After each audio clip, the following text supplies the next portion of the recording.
he dicho, si viene más a molestarme, yo voy a pegar uno. Así de por eso ellos no han venido más. ¿Cómo?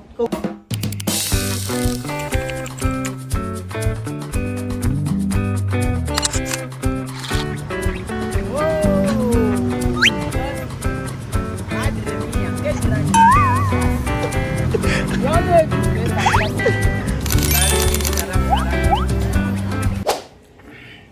Magandang araw po sa inyo lahat mga amigo. Nandito po tayo kila Joanna at naku po, ito nga po ay napasugod ako bigla dito kila Joanna at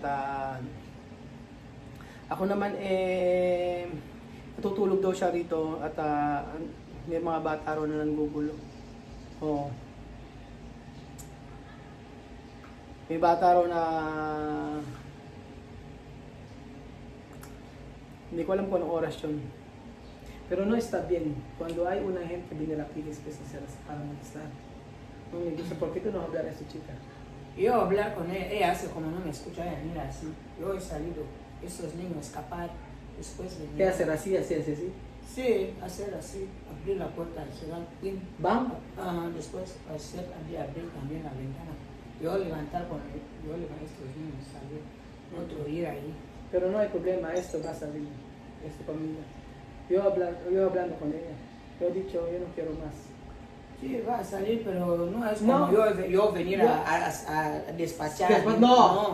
No es mi culpa. por favor. Esto es mi decisión, es también ella de decisión también.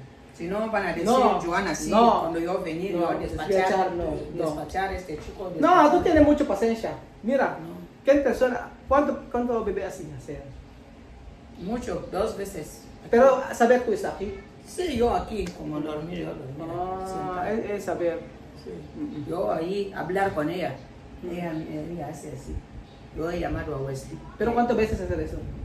2 veces. 2 veces. Sí. Como... Yo he dicho, si viene más a molestarme, yo voy a pegar uno.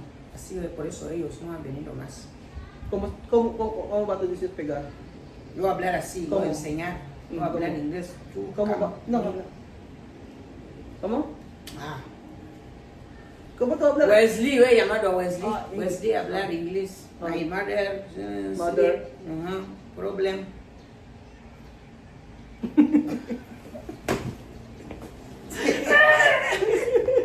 Sí, no hay que molestar. Joana no molestar a nadie. Joana está No donde entiendo, Raúl yo- enseñar. Joana, aquí tú vivir. Oyes, sí. Por eso yo sentar. Yo no quiero así. Natatawa ako, sabi seryoso. Sí. Yo no pasear ahí. No pasear. Tú enseñarme. Joana, aquí tu casa, tú vivir. Ajá. Ajá. Así. Si yo salí, tú vienes a cogerme. Vamos a pasear. Sí. Sí, así. Después regresar. Yo no molestar. No molestar. Sí, yo en mi casa. Pero nadie no viene también a molestarme, no está bien. No está bien. Sí. Después tú dormir, ¿no? Cuando yo dormir, después molestar, yo enfadar. Enfadar. La verdad, yo dormir, después he dicho, vamos. No, yo enfadar. Cuando yo quiero dormir. Por eso, cuando noche, yo parar mi teléfono, no contestar, no llamarme. Cuando mi ojos abierto, yo no dormir más, así. Así. Oo nga, may mga bata raw dito na binubuksan yung pintuan niya at kinakatok-katok kanina pa. Sabi niya baka magalit yung nanay. Sinabihan na raw ni Wesley at sinabi na raw ni Joanna na dapat daw wag ganun nila tutulog ay bubuksan yung pintuan. Yung mga bata po mga amigo taga rito sa dulo. So, ito nga ang istorya. Pumasok si ate rito at nagsosorry. Sabing ganun, sorry. Kasi daw yung mga bata akala daw lang nakatira. Tinanong ka Joanna, sabihin, akala daw lang nakatira.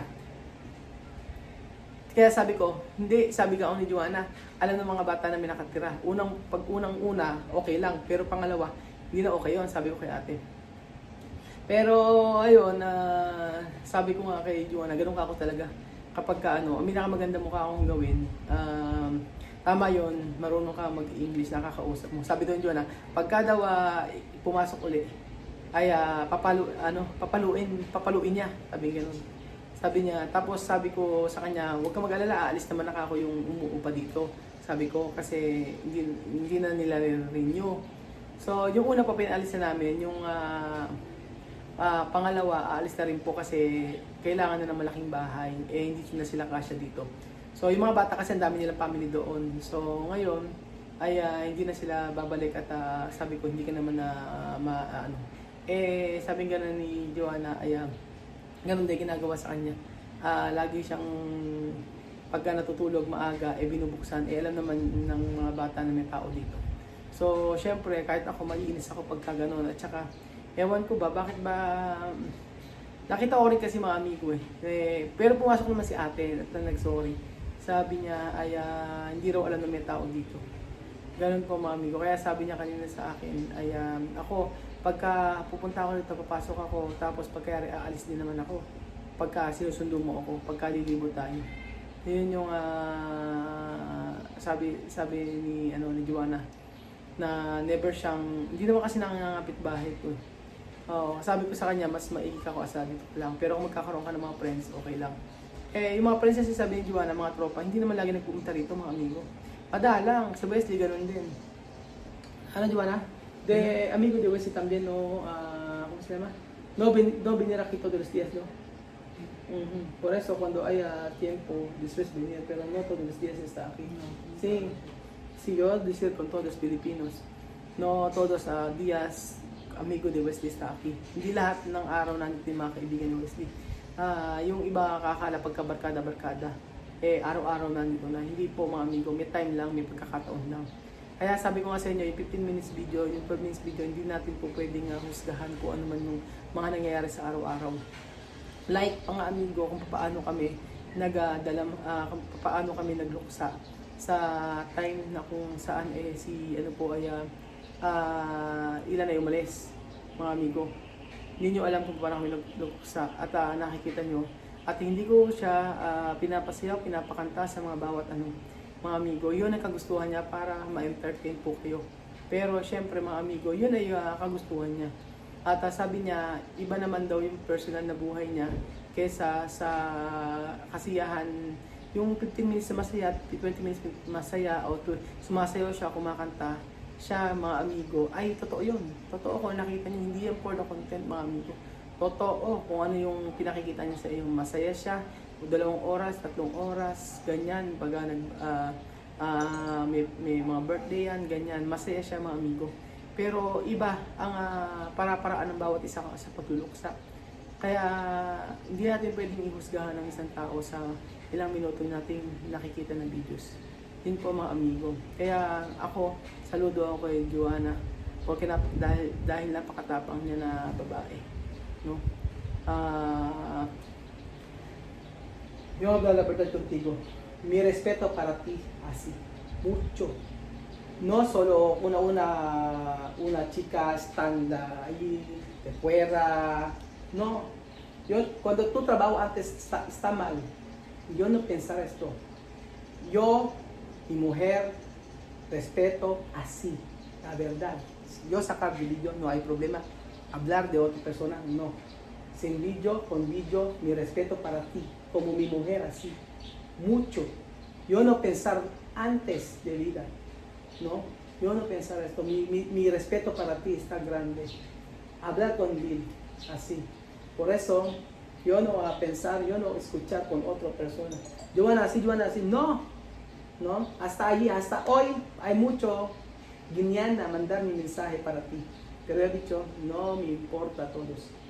No, Joanna es buena mujer, buena chica. Yo he dicho esto. Tú sabes, hay chica ahí, mandar mi mensaje. Cuando tú quieras ver, yo enseñar. Decir mal contigo, pero yo dejar. Porque yo he dicho, no me importa todo cosas de Joanna. Importante para mí, Joanna es fuerte. Venir aquí de Filipinas para una hijo. ¿Quién va a hacer esto? Nada. ¿Quién va a hacer para Wesley esto? Nada. Solo tú. Por eso mi respeto para ti así. Grande. Kasi may nagme-message sa akin mga amigo na taga doon. At kung ano yung mga sinasabi kay Joanna. Sabi ko, ang respeto kay Joanna yan, para sa asawa ko ganoon. Kaya sabi ko, kahit ano man sabihin nilang masama kay Joanna, sabi ko ay hindi ko mataas ang respeto ko sa kanya para sa asawa ko. Sabi ko sa kanya ganoon. Kasi kung totoo lang mga amigo, kaya sabi ko sa kanya, papakita ko sa iyo yung mga message sa akin ng mga nandoon kung paano kasiraan. Sabi ko, Hindi ganoon ka ako si Joanna ang tao. Mabuting tao siya. Wala ka akong gagawa nun na ginawa kay Wesley na pumunta dito sa Pilipinas. Siya lang ako. Siya lang ang umano nun mga amigo. Siya lang ang gumawa nun para sa kanya, anak niya para magkaroon ng ganong future. So, yun.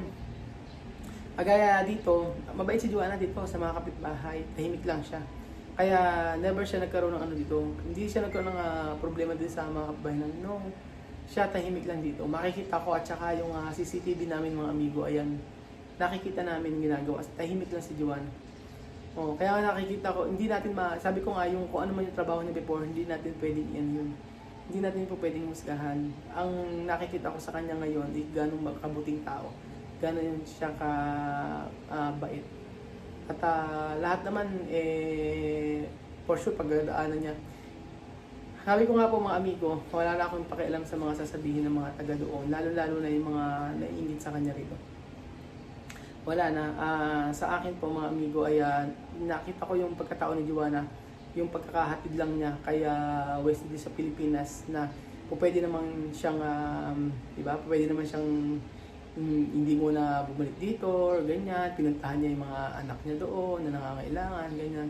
Pero hindi sabi niya, babalik din ako agad. Kaso nga lang, pag umili sa Pilipinas, durog na durog ang puso. Maraming dahilan mga amigo. Kaya hindi natin pwedeng husgahan yung isang tao. Ang nakikita ko kay Joanna ngayon ay yung babae na kung saan ay pilit pinaglalaban yung future ng kanyang anak. Yun ang nakikita ko sa kanya. Kaya nga po mga amigo, sabi ko, Joanna, bumalik ka man doon, patuloy pa rin akong tutulong sa iyo kasi ikaw yung tao na ni minsan hindi sumakit yung ulo ko sa iyo at hindi ka tinotoyo nang nandito ka sa Pilipinas. Nararamdaman ko na ikaw minsan ay wala sa mood just because kung ano man yung pinagdaanan. Yun po mga amigo. Kaya po sabi ko po sa inyo, si Joanna ay sa loob ng ilang buwan na kasama ko dito, nakita ko na ang gusto lang niya ay mapabuti yung mga anak niya doon at okay naman yung pag-aalaga ng kanyang kapatid at syempre si Wesley mabantayan niya kahit papaano. So hayaan na muna natin kung ano man yung mga gusto ni Joanna. At hindi naman siya din naman ang lahat ng desisyon ay sa kanya naman babalik din yun mga amigo. Kung ano man yung consequence nun. So maging happy kung ano man yung mga gusto niya. At syempre ako para sa akin hindi ako makikinig sa mga sinasabi ng mga iba na itong babaeng to ganyan.